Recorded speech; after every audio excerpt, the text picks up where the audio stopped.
चीजचे पदार्थ कोणाला आवडत नाही. लहानांपासून मोठ्यांपर्यंत सगळ्यांनाच चीजचे पदार्थ आवडतात आणि माझ्या घरामध्ये तर मला आणि माझ्या मुलीला चीजपासून बनवलेला प्रत्येक पदार्थ आवडतो.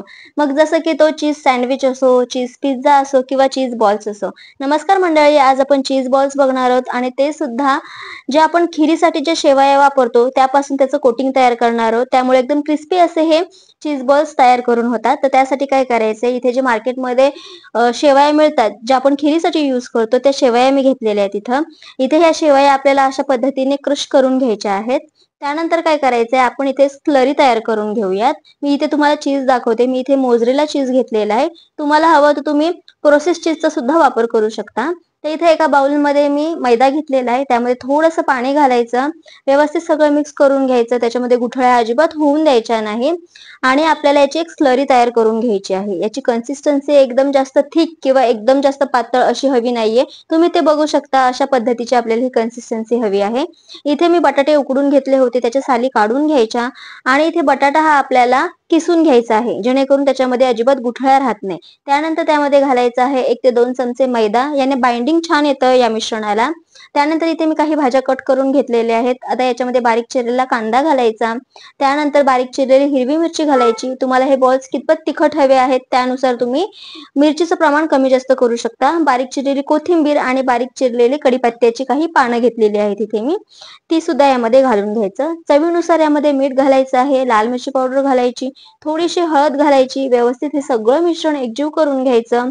एक साधारण 5 ते 7 मिनिटांमध्ये हे सगळं मिश्रण व्यवस्थित मिक्स करून झालं आहे. छान असा याचा गोळा तयार झाला. आता काय करायचं, त्याच्यातला एक गोळा घ्यायचा. अशा पद्धतीने त्याच्यामध्ये चीज घालायचं. सगळ्या कडा याच्या लॉक करून घ्यायच्या आणि व्यवस्थित असे याचे बॉल्स तयार करून घ्यायचे. आपण जसं लाडू वळतो अगदी त्याप्रमाणे आपल्याला हे बॉल्स तयार करून घ्यायचे आहेत. व्यवस्थित सगळे बॉल्स तयार करून झालेले आहेत. आता काय करायचं आहे, ही जी आपण स्लरी तयार केली होती त्यामध्ये हे बॉल्स डिप करून घ्यायचे. व्यवस्थित सगळं डिप करून झालं की मग त्यानंतर जे आपण शेवया घेतल्या होत्या क्रश करून, त्यामध्ये छान असं कोटिंग करून घ्यायचं आहे. व्यवस्थित सगळीकडून शेवया लावून घ्यायच्या. त्यानंतर काय करायचं आहे, तेल गरम करून घ्यायचं. तेल एकदम कडक गरम करून नाही घ्यायचं, नाहीतर काय होणार, याच्या ज्या शेवया आहेत त्या पटकन ब्राऊन होतील आणि खाताना आपल्याला ते करपट लागू शकतात. त्यामुळे गॅसची फ्लेम आपल्याला लो ठेवायची आहे आणि लो फ्लेमवरती आपल्याला हे बॉल्स छान क्रिस्पी होईपर्यंत फ्राय करून घ्यायचे आहेत. एक साधारण 5 ते 7 मिनिटं लागतात लो फ्लेमवरती फ्राय करून घ्यायला. तुम्ही बघू शकता इथे छान असे क्रिस्पी असे हे बॉल्स तयार झालेले आहेत.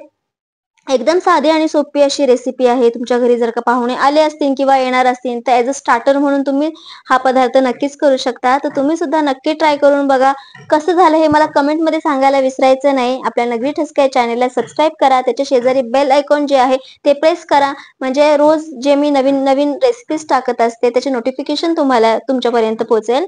तुम्ही बघू शकता इथे चीज पुलिंग किती छान पद्धतीने होत आहे. तर नक्की ट्राय करा. पुन्हा एकदा भेटूया अशाच चमचमीत, झणझणीत आणि इंटरेस्टिंग रेसिपी सोबत.